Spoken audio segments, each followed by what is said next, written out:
Well, hello and welcome, folks, to part 4 of my journey down the Bruce Trail.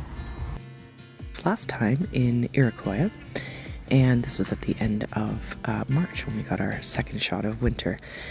Took April off trail, got back on at the end of May when the weather had now suddenly spiked to all levels of heat, and the summer of 2024 here in Ontario was absolutely brutal for that kind of heat. So this weather here was maybe even a little bit missed, but we're going to get started. And a reminder that this trail was inspired by the passing of my mom, and this was a journey to honor her and help myself heal through that grief process. So that's where we're at, but I'm going to start with something I did at the end of my last hike that brings me into where I started in May.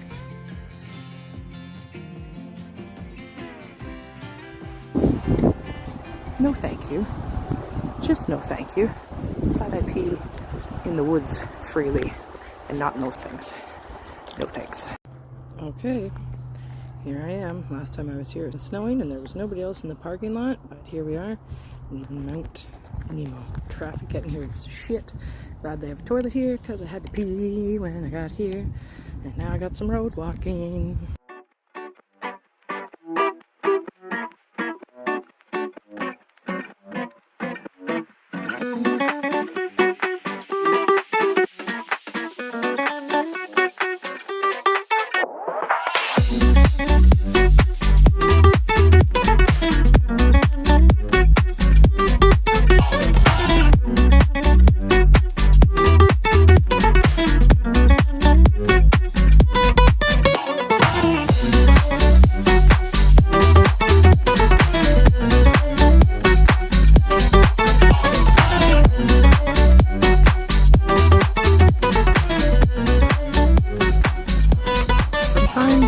Break on the side of the road, and sometimes you check the weather network a million times and decided you're gonna roll the dice anyways.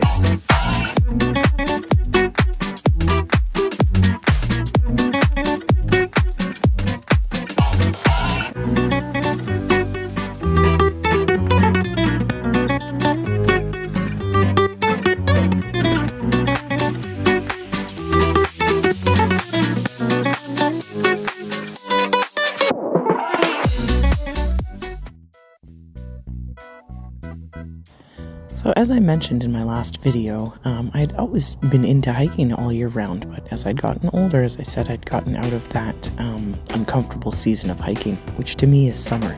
Not good with the heat, not a huge fan of the bugs, who is? But again, pressure was on to finish the trail by September, and I had to do it. So took some time off at the end of June and the start of July, made my way up to Orangeville, and stayed there, and actually stayed in the motel I was supposed to stay in March when the weather got bad. I felt a little weird not staying in a tent, but it worked out for the better because at night we had raging thunderstorms come through.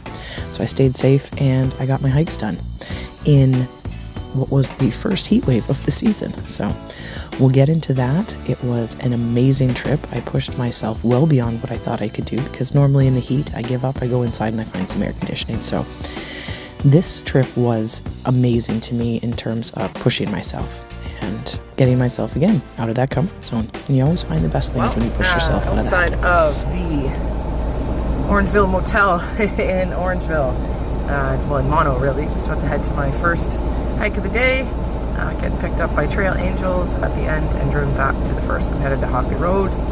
It is supposed to be 40 to 45 degrees with the humidex today. So I'm wearing white for the first time ever, and I got coconut water, I got lots of water, I got electrolytes. I should be good.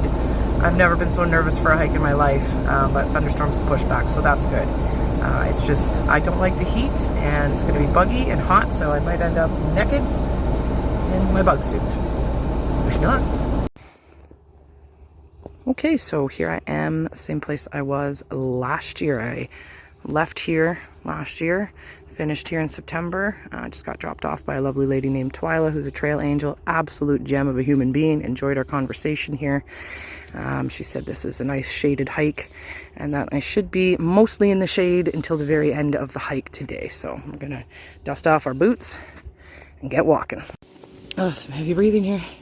Hockley Heights Side Trail. I have looked at this trail on the map for forever because it's this weird trail that connects basically to the end of this section. And if I took it I could get there in 6.7 kilometers.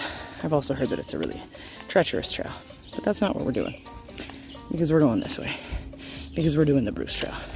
But I just thought it's neat. You spend all that time looking at it on the map, yeah, no shit, and then you're here. And then you're here at your peak of stability. The stability's not forever though. Rehydrated, I just put some Gatorade, whatever, zero crap in there with the electrolytes, and here we are. It's beautiful. Less bugs right in this laneway, so I thought this would be a good place to stop because I'm getting eaten alive today.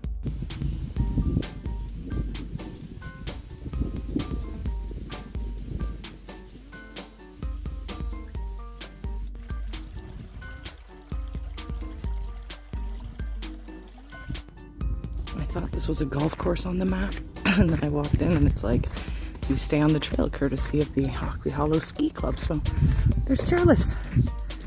Go skiing. I wish it was weather for skiing.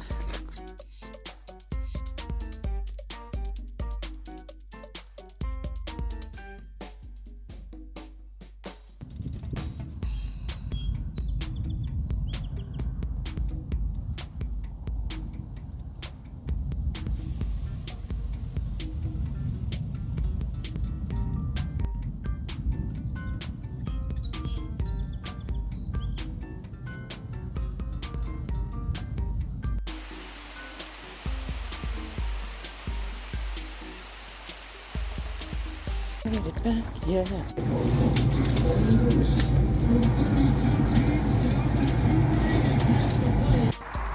Well, we're at day 2 of my sweaty adventure, and here we are, dusting our boots. Okay, so I got dropped off by the lovely Twyla and her husband Gren, who I met today, and their 2 doggies who were adorable. So humid that the mist is literally rising out from the earth, and there's just like this haze in here. It's ominous. It's beautiful, but it's ominous. I'm soaked just from the air moisture. Like, what kind of magical, whimsical crap is this? Look at it. It's beautiful. And if I could share the smell, I would, because it's fresh and piney. And there's a double bridge.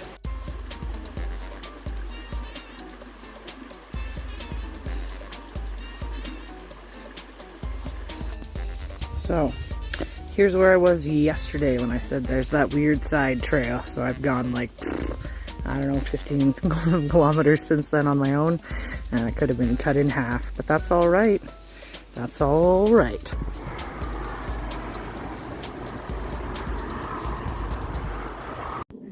Alright, just got dropped off by John, a very nice trail angel. He gave me a lot of information, geographical information about the area. He's like, are you interested? I was like, oh, I'm very interested. So, we've got just under 20 kilometers to go today, and let's do it. The first day in this section was indeed a roller coaster. I started off the day very hopeful and was excited, as you are when you enter a new section, and was feeling great.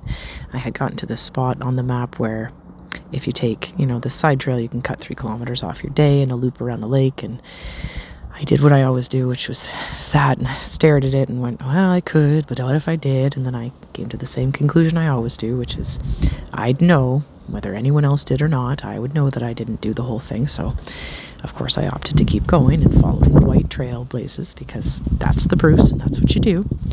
So I was proud of that, and I got hiking and had a great trip around the lake. But I had wandered off onto a wildlife trail at some point in time and suddenly found myself lost, but parallel to the trail. I remained calm at first, but instead of doing what I should have done, which is turn around and find the last blazer, I kept going and I kept going, and I was checking the app and I could see I was next to the trail, and I started to panic, and that panic built, and I could feel the tears starting to well up, and the frustration was building because it was hot, it was buggy. I just needed to be on the trail, but I was so close, and there was all these different pathways starting to cross. And as I'm going, I do what I do sometimes, and I stopped and I said, like, okay, Mom, like, I need your help, like, I'm lost here. And just as I said it, I heard this rustling, and something caught my attention. So I came up around the corner.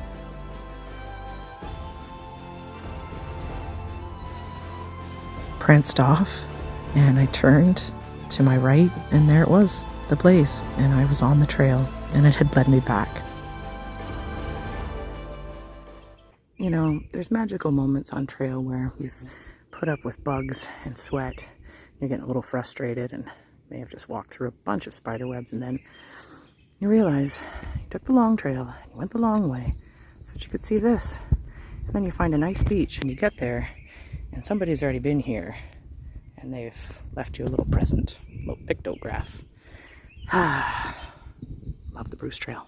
And there's beautiful butterflies flying around here, but they keep landing on that piece of dog poo over there, so it's kind of nice and then it's kind of not. Sweating. Nice view though, but I can't wait to get back into the woods. Holy crap, I was having a panic attack coming down here because I'm looking at the gravel and going, oh my god, I don't see my car. Somebody stole my car. Oh, I read the map wrong. I've still got kilometers and kilometers to go. Oop. There it is across the street. First line moment. Oh, thank God. 20 kilometers today. I sweated out. Not an easy 20 kilometers. Buggy, field, whoop, cars, and the like. But we did it. We did it. I didn't die. I often preach things that I don't follow. Make sure when you're crossing a road and you're road crossing, you look both ways and pay attention for cars. Anyhow, on this day I got dropped off by Carl, another trail angel, a wonderful gentleman. He actually ended up giving me 3 rides on trail, so this was the first. And when he dropped me off, he assured me very kindly that the bugs and humidity was going to be worse than the day prior, especially the area I was entering, and I felt it. And of course, it was that wonderful time of year in Ontario where you get black flies and mosquitoes, and then you hit the road, and then all of a sudden the deer flies have found you. So they were all out. But aside from that, it was a great day, of course, and the theme of this trip seemed to be deer, because when I sat down for my first break of the day, I was having, my sugary snacks, and I looked up and this guy popped out, and he was there for quite a while. I chatted with him for a bit, and then he slowly made his way around me and sauntered off, and I went on about my day. But that's why I like sitting. That's why I like taking breaks on trail, because the longer you sit quietly, the more wildlife you tend to see. Alright, here we are on Bruce Trail again. Absolutely gorgeous little part here that I'm on. Love these little guys. Love to learn as I go. And what I've learned at Rock Hill Corner is that Molly has an escarpment face.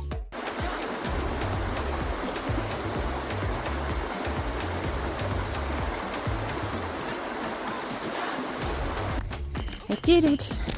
I get to start here tomorrow and go down that way. What do I know about today? I know that today is 17 kilometers. I know that today is muggy. And I know that today is a whole lot of elevation. But we're going to keep a sunny disposition about us as best we can. And we're going to remember that it's just one step at a time. Even though sometimes those steps seem impossible. 1, 2, 3, and...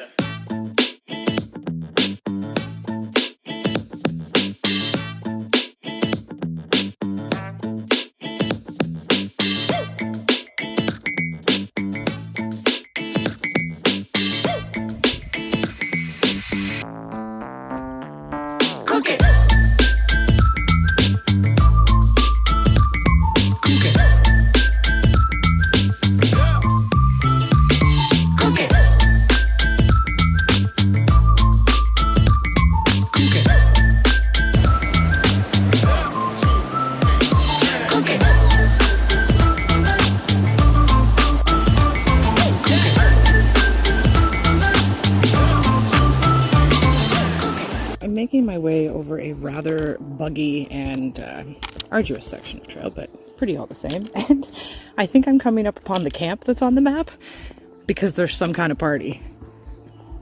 And you can hear that when I come through the woods. It's like you can hear people like yelling, and somewhere over there people are getting jacked up. This clip here is the end of my day, the almost end of Dufferin Hi-Land section, and the end of the 5-day trip that I took at the end of June. It was a Saturday. I went home and was back up Tuesday at Craigleith Provincial Park to do another round. It was a quick turnover, but I had the opportunity to get one more ride with Carl, the gentleman who gave me the rides at the end of this section. He was going to cross into a new section because he was heading up towards Collingwood anyways, and that is just an example of how spectacular the people are who volunteer on trail. This trip really was my first introduction to the Trail Angel program, and it's great, and I recommend it. You know, you tell them the dates you need and where you need, and they'll work with you as best they can to get you a volunteer, and all they ask is that you make a donation to the club, and I mean, why not? Because that's what keeps this going. Again, thanks for watching. Thanks for joining me on my adventure. Get yourself out on a trail, get into nature, and as always, stay safe and happy hiking.